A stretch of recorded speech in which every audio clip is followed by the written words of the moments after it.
What's up? Hey, hello, everyone. Today we are here going to be explaining the rules for our prophecy points game. So it's basically, it's our fantasy game. So my name is Rachel. And I'm Alyssa.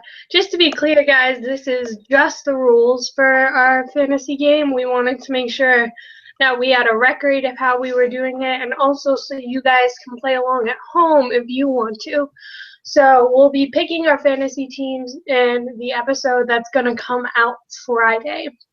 Yeah, so this one we're just going through all of the different categories that we are going to be including, and then I'll put all of the different categories in the description after this podcast is over, so then you can see and copy and paste all of those and play along at home. So basically, to start, the points that we already did was in the last episode. Our cast assessments were the first tribe boots for each of the three tribes, and then our tribe, last one standing, the tribe winner. So each of those, if we get it correct, will be 1 point. And then, Alyssa, do you want to start with the first category that we picked? Yep, we're going to be telling you guys the categories in the lowest amount of points to the highest amount of points, and we have one category that is worth negative points, and if a player on our fantasy team quits the game, we get -5 points.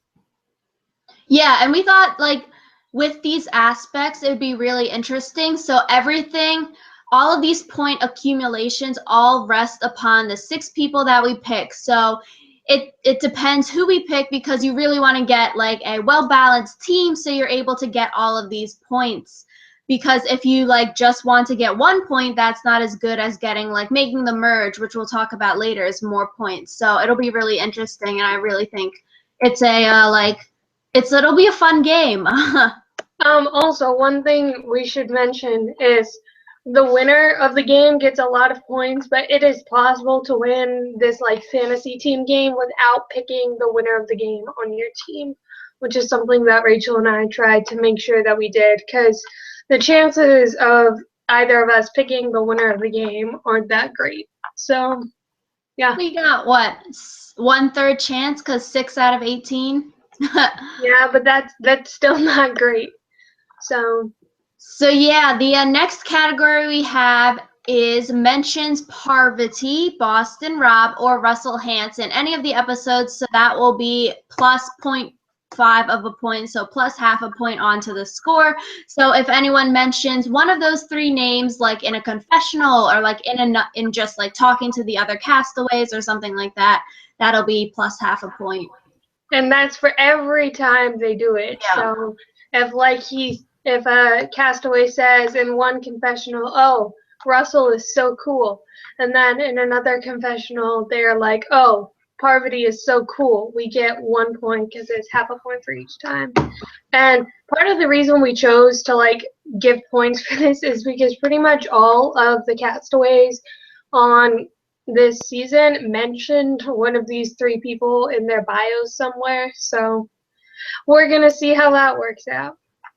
And the next thing on our list is if they call Jeff something other than Jeff, like JP or Jeffy or Probst or any other variation that is not Jeff.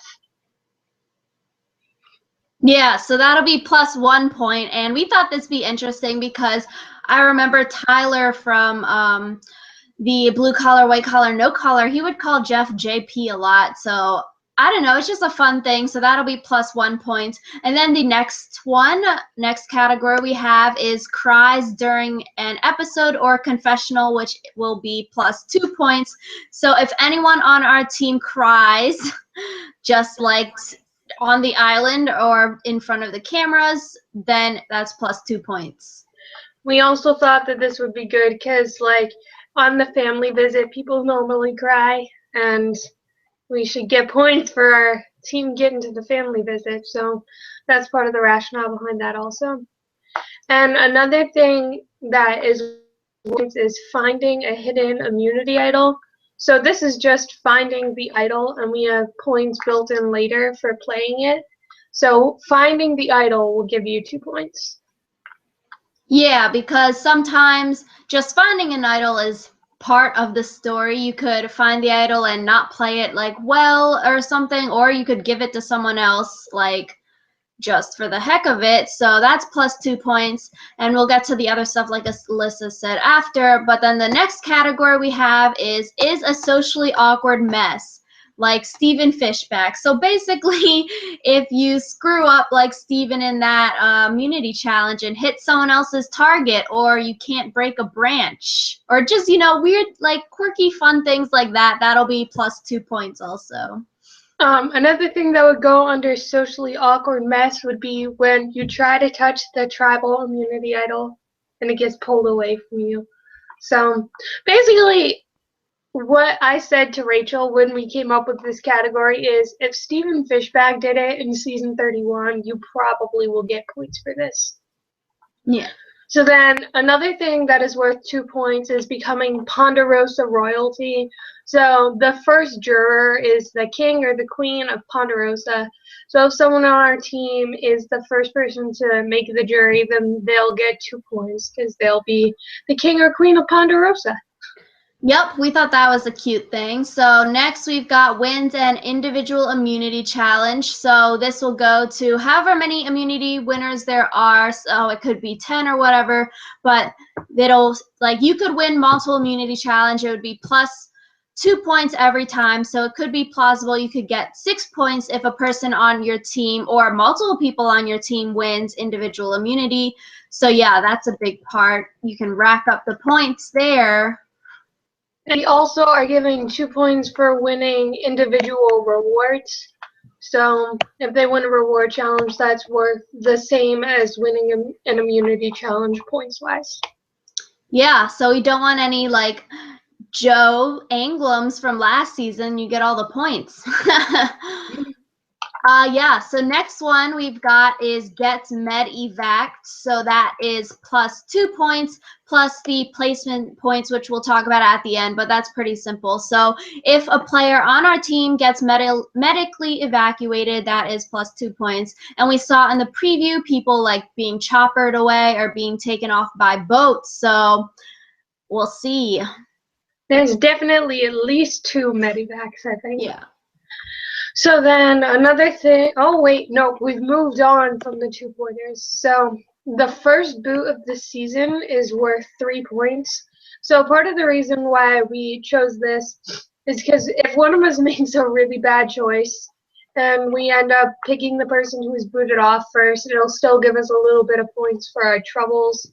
So if we have the first boot on our team, that's worth 3 points, and that's only applicable for the first episode.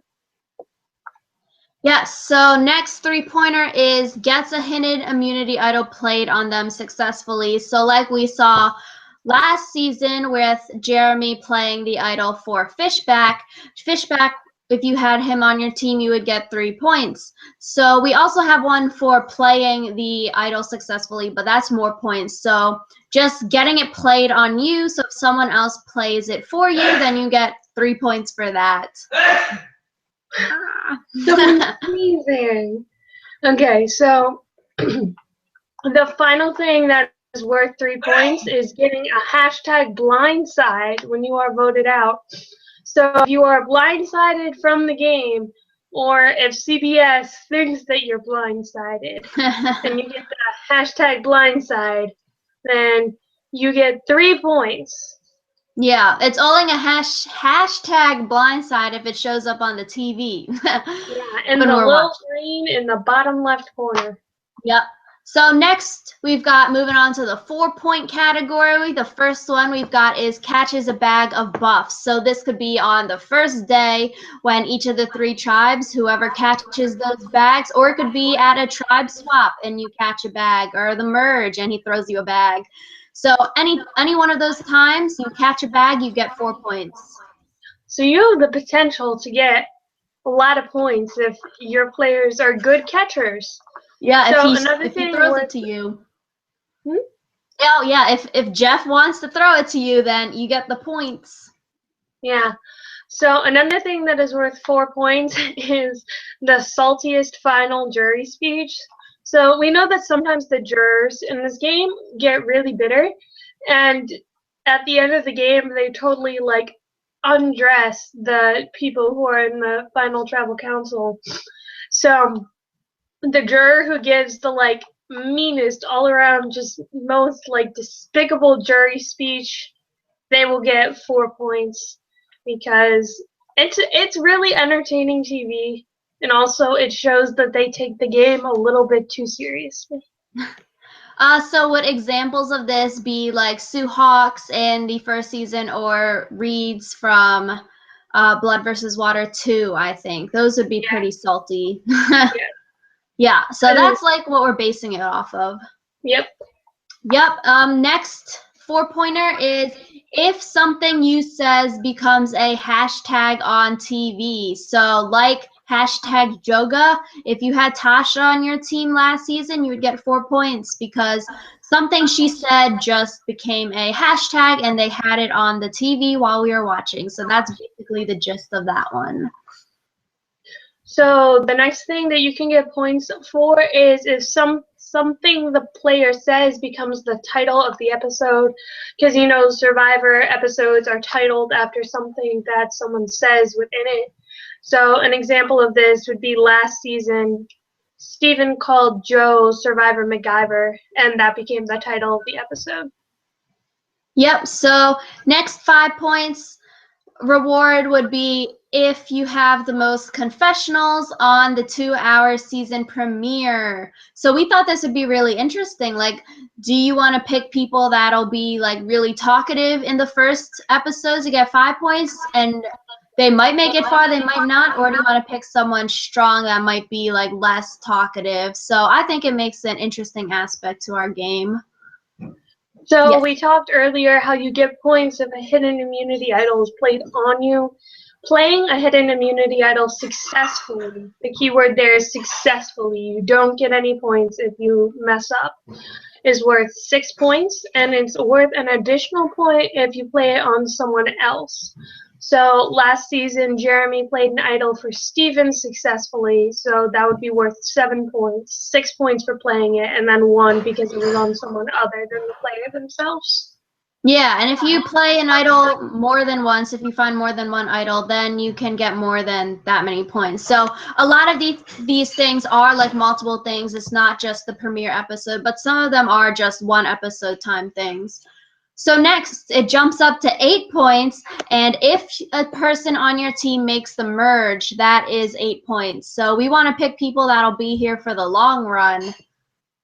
We also means that we want to pick people who are on different tribes, because if we, for example, pick like all 6 Brain tribe, and then the Brain tribe loses horrifically, then not that many of our players are going to make it to the merge. So that's another component of the strategy where we want people who are entertaining because they'll like make the hashtags and make the names of the episodes, but we also want people who aren't going to put a target on their back because they're the entertainer. So then another thing worth 8 points is a cumulative thing throughout the season, and it's whoever gets their name written down the least amount of times.